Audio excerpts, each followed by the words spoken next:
Hello, this is the College Admissions Exams presentation by Anthony Forlenza. In this presentation, we will be going over the SATs, the ACTs, and the AP tests. So what are the SATs and the ACTs? The SAT reasoning test is the country's most widely used college admission exam. This test tests English, math, and writing on a 2,400 point scale, while the ACTs test math, English, science, and writing, which is optional, on a scale of 36 points.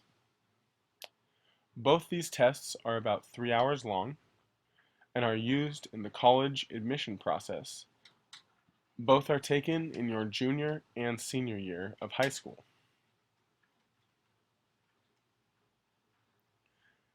AP, or Advanced Placement exams, are a set of classes that are taken during the year, and in May, the tests are given, the AP exams. These tests test what the students have learned in their AP classes throughout the year. There are 34 different types of tests, and they are all about 3 hours long. They are multiple choice, with some free response questions. As you can see, there is a wide variety of tests that can be taken with the AP classes. You have math and computer science tests like calculus, computer science, statistics, or science classes like biology, chemistry, environmental science. The AP tests that can be taken are not restricted to the classes that you've taken.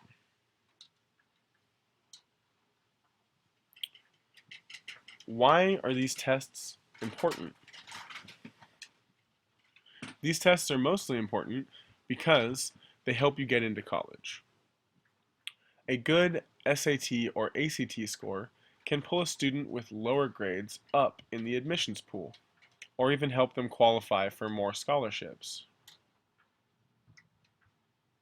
For instance, the PSAT or pre-SAT can be taken in sophomore year, and that can help you get a National Merit Scholar who score in the top 1%.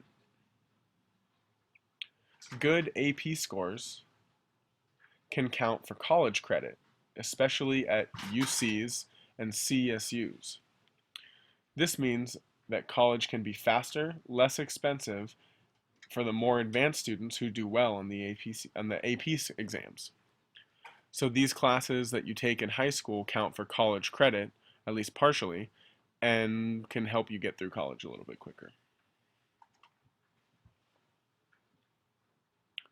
So who do these types of tests really affect?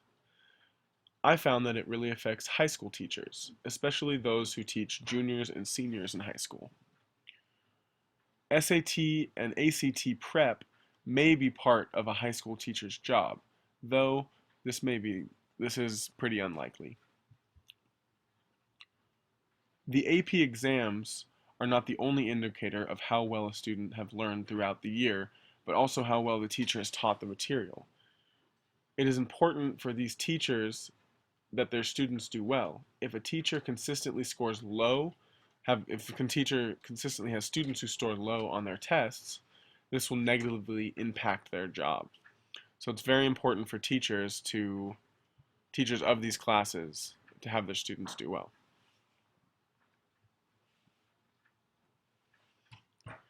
Now, these tests are also very controversial. Standardized test scores do not correlate to future success in college. Standardized test scores do directly correlate to family income. Standardized tests were first created in the late 19th century to prove that people of color were intellectually inferior to whites. While this is no longer their purpose, standardized tests easily favor some groups of students over others.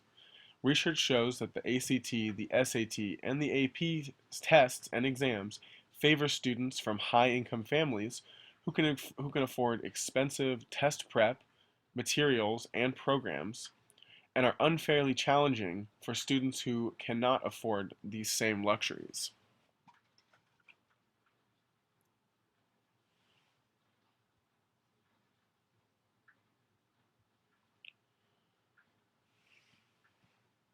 In response to these controversies, College Board, which is the website and company that runs the SAT testing, the ACT testing, the AP testing, it has responded to the controversies by launching a new version of the SAT that is going to begin in spring 2016. The relatively new president of College Board, David Coleman, has quoted in saying that he is trying to make the SAT align more directly with what students learn in school. The new SAT will include more questions based on evidence presented on the test. Students will read primary text, including texts and documents from U.S. history and current events. Then, answer questions about these texts. Coleman feels that in this way, students who memorize obscure words will not be rewarded. Analysis and justification of answers will become incredibly important. There will still be a math section, and the essay will become optional. Again, the essay will be based on texts presented on the exam. Although significant change is that another significant change is that the guessing penalty will be removed from the SAT, which means that students will not lose a fourth of a point every time they guess incorrectly. Prior to this, students would not answer questions if they weren't sure in order to not get that half a point deduction, or a fourth of a point deduction. This one was pretty awesome in my opinion, but College Board is also partnering with Khan Academy, which I know we all know, to offer free SAT prep to any student who wants it anytime. Students will be able to hone in on specific areas of weakness and do multiple practice questions via Khan Academy. The website will also give instruction in areas where students need help.